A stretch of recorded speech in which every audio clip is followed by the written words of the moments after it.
families, creating a lifetime of memories. Sadly, some families are denied these important moments due to the sad practice of alienation.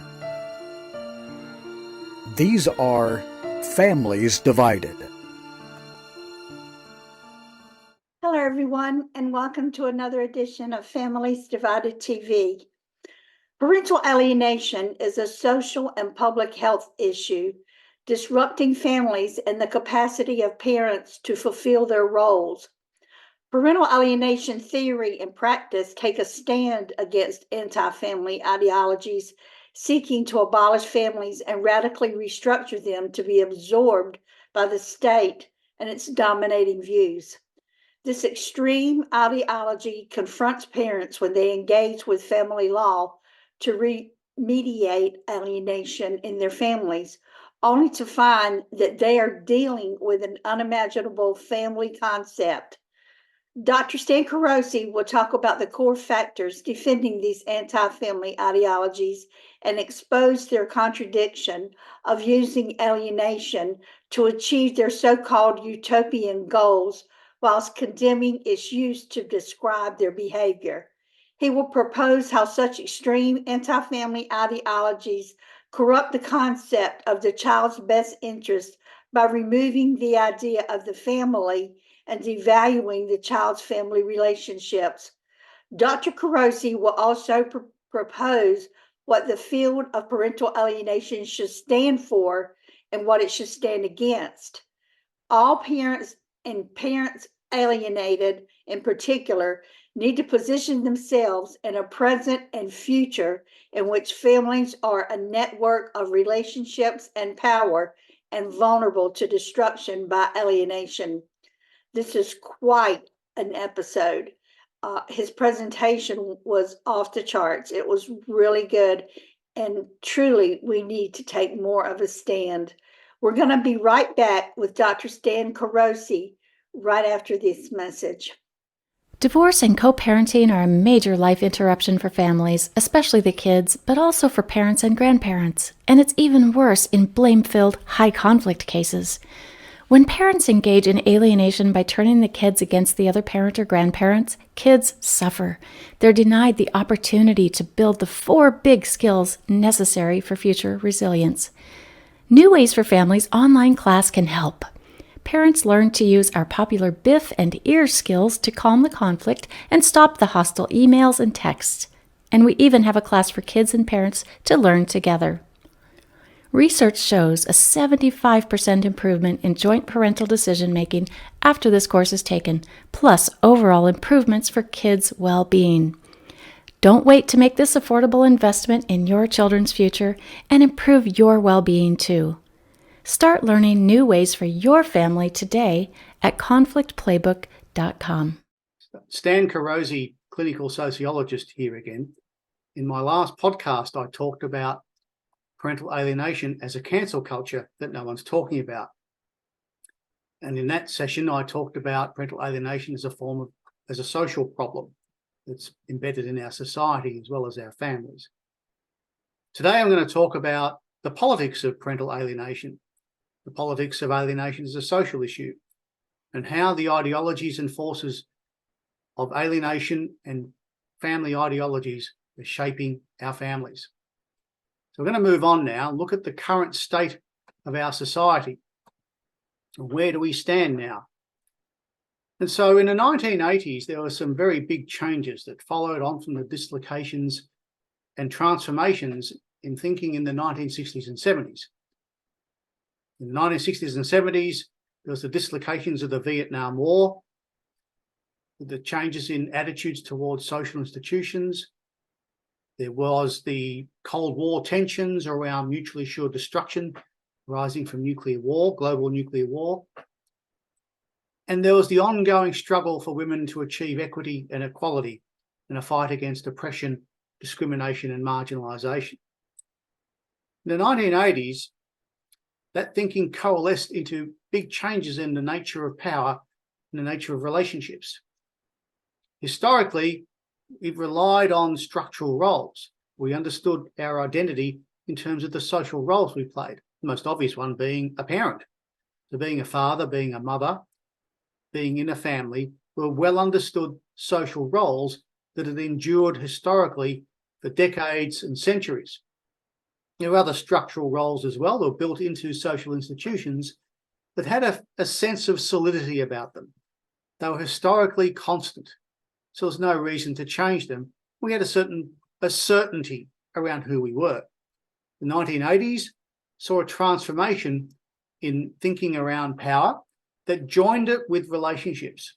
So power and relationships began to be called power relationships because they are indivisible from each other. So relationships convey power through narratives, and power conveys relationship through the narratives in which people engage. That's a very fluid way of knowing your reality, of knowing your family. And so what we would say in the 1980s is that fluidity replaced solidity. Things became more uncertain.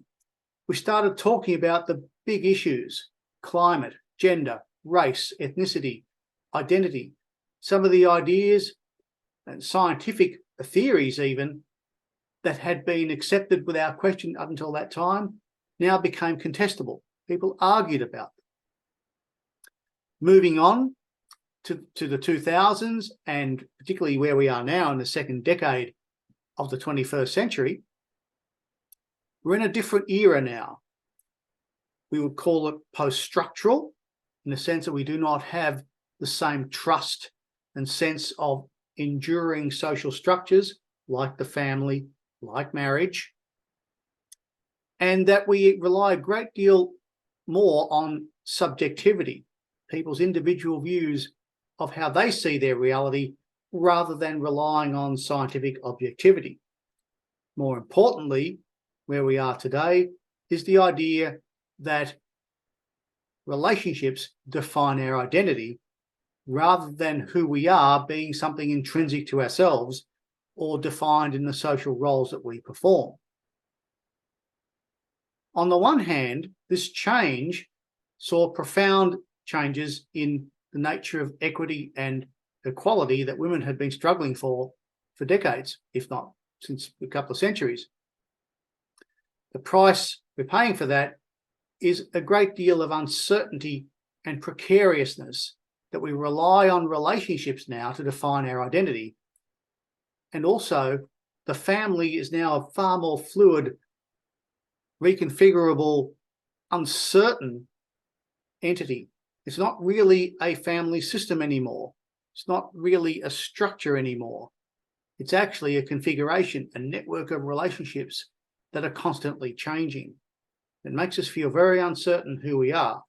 It also makes the family vulnerable to processes like alienation that deconstruct them. So let's move on and look at some of the extreme ideas that are emerging about the nature of families in the 21st century that had their roots in the 1960s and 70s. Now, on the left-hand side, we have some fairly conventional ideas about what a family is and its role in society. Most parents and most families would probably agree with these ideas about the family. And that is that the family is a stable entity, a structuring foundation within society. It's largely independent of the state. Parents bring up their children, socialize their children, nurture their children according to their values and beliefs that interact within the family in family relationships and across families. So the aggregate of families makes up the community and society we know today. The state supports families in the exercise of their responsibilities to their children. So parents have responsibilities about how to bring up their children and a right to do so. And the family, as I said, is independent of the state, but part of the state.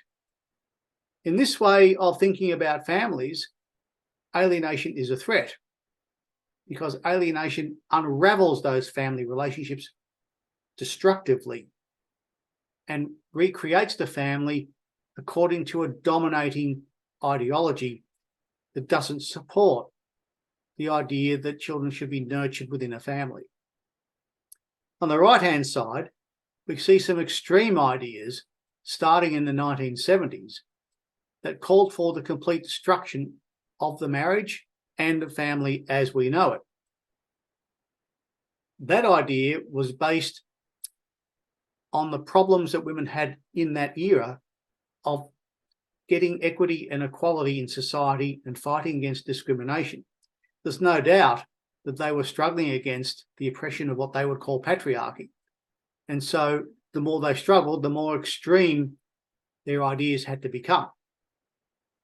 Roll forward to this decade in the 21st century, and we have a call for the abolishing the family because it's seen as exploitative. It's seen as being a means of obtaining free labour to bring up children and to provide workers for the state in their capitalist society. In that conception of the family, the state is the family. The state mediates family relationships. Everyone is a client of the state or a welfare recipient of the state. And the family is seen as a threat because it is independent. And it's independent of the dominant ideology around what is the nature of family relationships, who has responsibilities for what. And so we see that tension occur in the interaction between parents seeking remedies for alienation when they engage with family courts, because family courts portray an ideology about the family that most parents would be absolutely unfamiliar with. One of their ways of thinking about the family is that family relationships are not necessarily nurturing to children and that they need not necessarily support those relationships. So in this ideology, alienation is a method for achieving that utopian goal of abolishing the family. At the same time, they decry alienation as a fake science, as a junk science. There's a contradiction there. It's a method on the one hand, but they distract us by claiming that it's an unfounded theory on the other.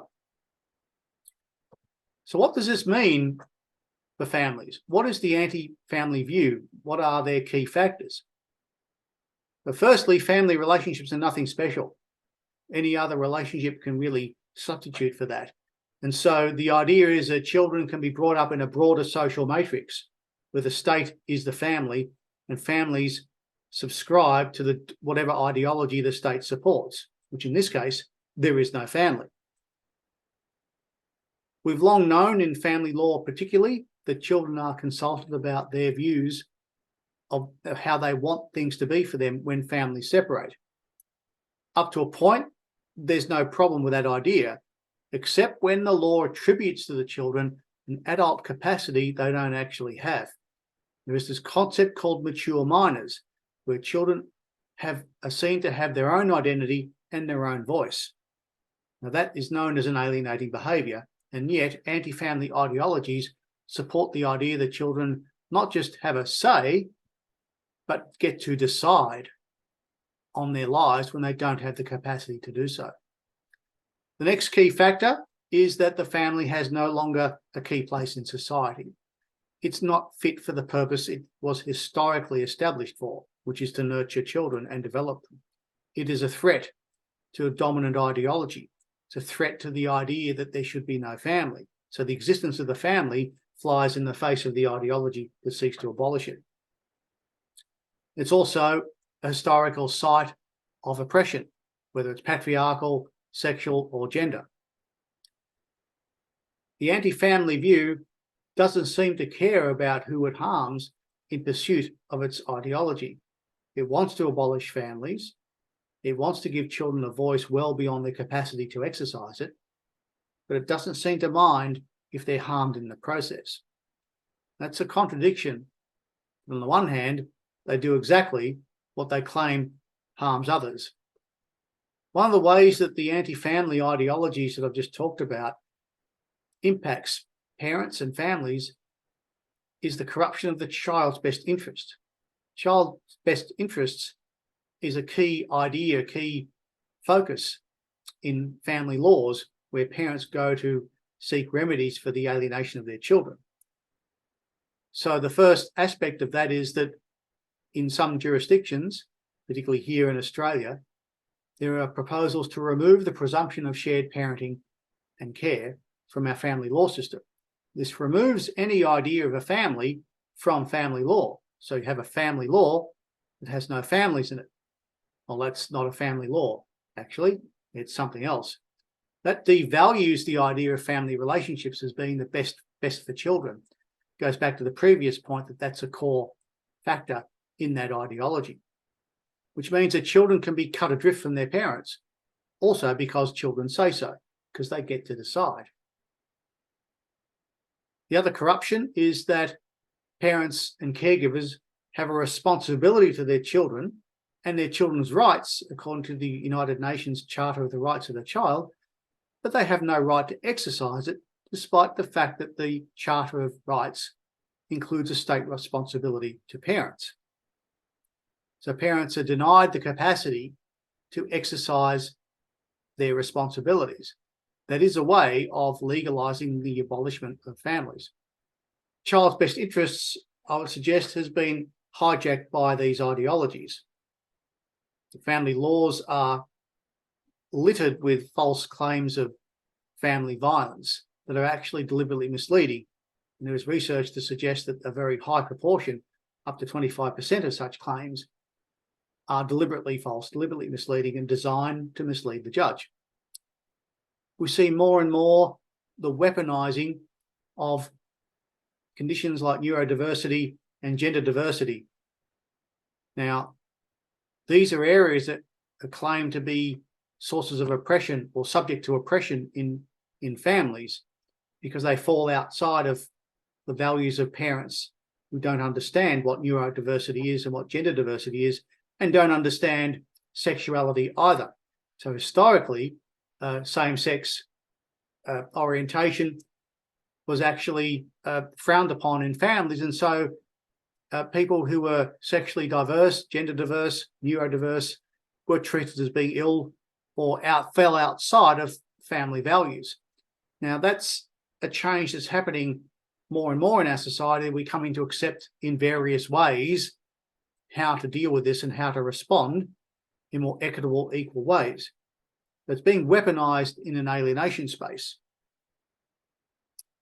I've talked already about adultifying children, promoting them into adult roles, and to make adult statements they don't have the capacity to exercise. That's an alienating behaviour. The issue with the child's best interests is that it conceals the exploitation around alienation, the way children's relationships are monetised, the deals that parents are encouraged to make for their children to have a relationship with them involve the exchange of assets. There's a price tag on their children. And a classic example is providing more money to a parent in exchange for spending more time with their children. Now, child support is a great example that parents are legally obliged, legally responsible to pay child support, but the state is not responsible for ensuring there's a relationship that accompanies it. Now, the effect of this is a cash for kids idea that turns the children into an asset or a liability. It objectifies children, turns them into a commodity that's traded. It reduces alienated parents to a bank account and a wallet. So the state, in effect, collaborates with alienation. Often the state finds itself in a position of justifying bad parenting in the child's best interest by leaving children in the care of parents they know are harming them for want of a solution to the problem. The ideology that's being perpetuated now is that somehow removing a child from an abusive parent is harmful to the child. It is not. If you don't remove them from that parent, you are collaborating with their abuse. So let's move on and talk about one of the tools of the anti-parental alienation, anti-family political agenda, and that is the use of propaganda.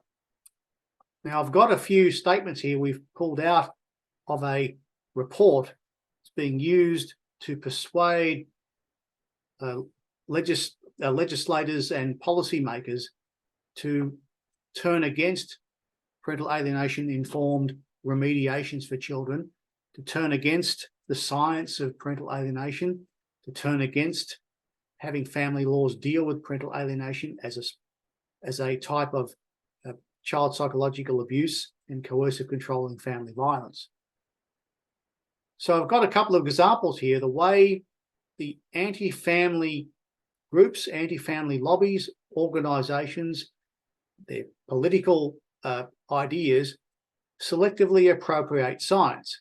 So on the one hand, they accept that there are parents who do in fact deliberately damage a child's relationship with their parents. They don't want to call it alienation. They want to call it coercive control. Well, actually, it is a form of coercive control. But they're appropriating the science to suit their political agenda. And what they really want to say is that we'll accept that it's coercive control when it's used against women. We won't accept it as alienation when it's used against men. They are using disinformation to disguise their true agenda. They want to shape people's views, arouse visceral emotional reactions against a practice of remediating child psychological abuse by alienation by making false statements.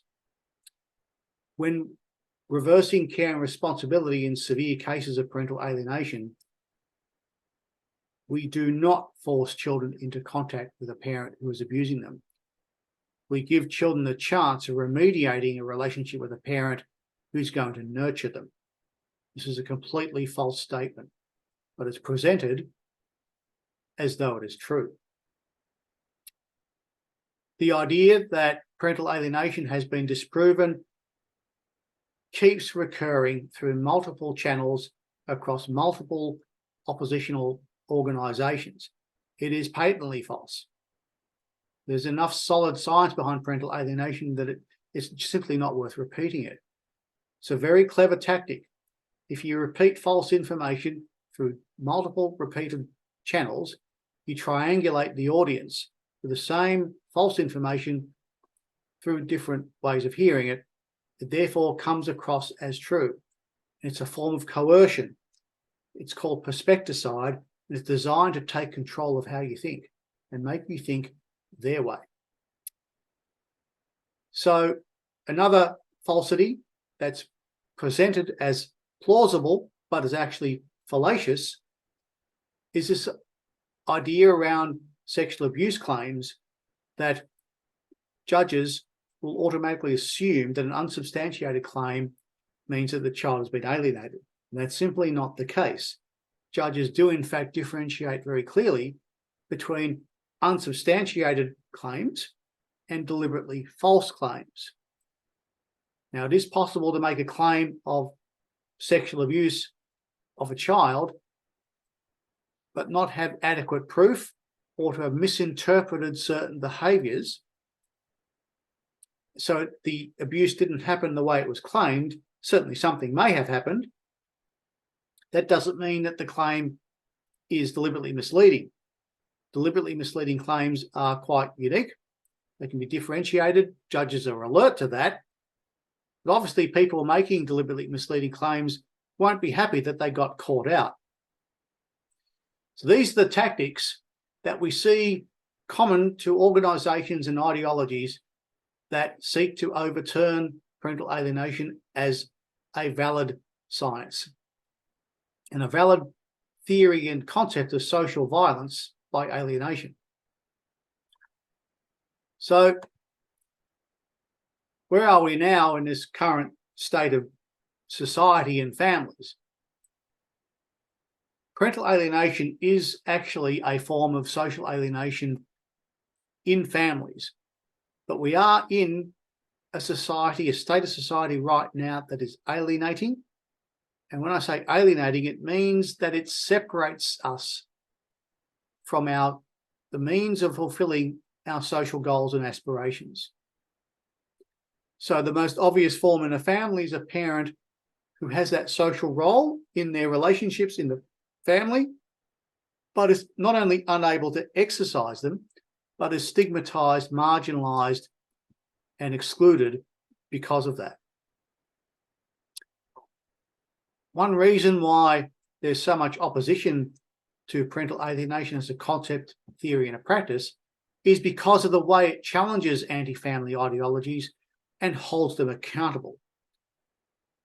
So holding them accountable means that an allegation of family violence or child sexual abuse has to be tested. It's not assumed to be true up front. Another way it challenges them is that parental alienation as a concept, theory, and practice is non-gendered. It's non-sexualized. It doesn't care what gender you are. It doesn't care what your sexual orientation is.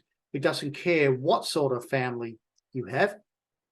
It only cares that your child has a relationship with their parents and caregivers, whoever they are, and a relationship with their extended family, whoever they are. So it does actually promote a child-focused family model in society.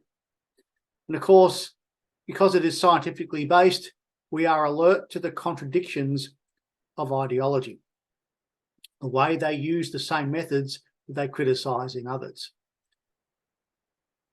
So here we are in the second decade of the 21st century with a profound change in the nature of families based on institutional power or structural power to relationship power.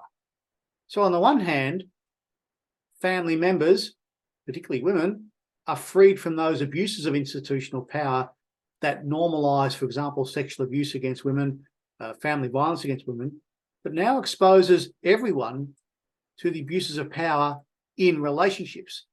It exposes us to relationship abuse, hence coercive control, intimate partner violence.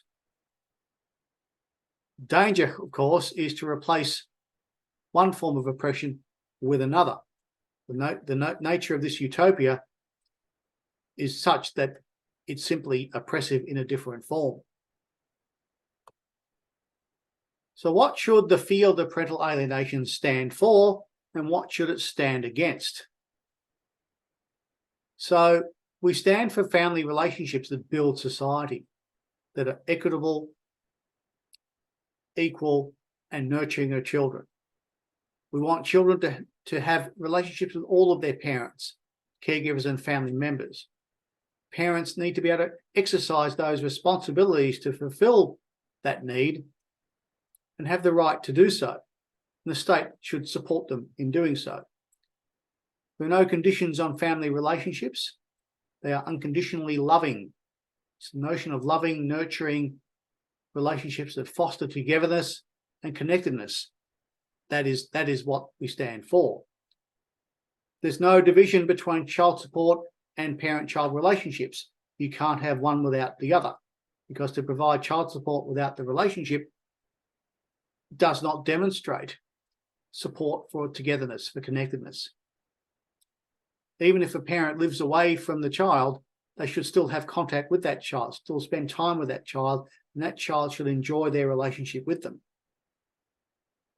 If there has been family violence and that parent has justifiably been ejected from the family, why would you want their money? And so we want equity and equality in power and relationships in the family. What we stand against is replacing the family with the state, of allowing children to reject a parent without a reason and have no intervention or remediation of that. We stand against the idea that parents should have responsibility to their children but can't exercise their rights to do so. So in other words, you disempower parents from being the parents. We don't want the state to mediate relationships through institutions like the family law. Families need to have the independence and autonomy to bring up their children as they see fit within a broader social environment, but also has values and beliefs that interact with families. We're absolutely against the weaponizing of health issues, mental health issues, and sexuality, gender, neurodiversity, etc. We also stand against objectifying children, commodifying children, turning them into assets that have dollar values attached to them. And this is an amorality around alienation. It's the whatever it takes idea. the ends justify the means. When we see that practice in families, we know children are in grave danger because it can lead to fatal and violent outcomes. We see no distinction between gender in access to power and relationships. The idea of privilege associated with gender needs to go away. The big difference between what we stand for and what we stand against, we stand for having a moral compass for the family. And that moral compass comes from inside the family and also across families in our society, in our communities, whatever they may be. They work together, they interact together, and they develop together. What we stand against is amorality, no moral compass, where anything goes in the pursuit of an ideological outcome that is doomed to be a dystopia rather than a utopia. Where does that leave us? I've previously introduced the concept of de-alienation. We are in a post-truth world. The truth exists objectively outside the experience of the people who perceive it. We can't actually necessarily see that. Post-truth world relies solely on subjectivity, on relationships to mediate what is a reality and what isn't. This means we're constantly moving. Things are constantly changing. Everything's precarious in relationships, in our identities, because they're all tied together. Unfortunately, we've solved one problem but created others. And that is that relationships and identity are now a form of property. They're traded, particularly when a family separates. Who has what relationship or what type of relationship is a trade. It's a game, unfortunately, that has nothing to do with the child's best interest. The way to deal with that is to focus on what I call substantive, loving relationships. The institution of the family, the solid structure, continues to evolve in this era, in this century. But the one thing that stays the same is the quality of the relationships that we have with our children, with each other. And that is the ongoing mission for alienated parents. What empowers them is to focus on that loving, nurturing relationship that fosters connectedness and togetherness that helps children develop. And that is the moral high ground on which we stand. Thank you for your time today. We'll be talking again soon on the next subject.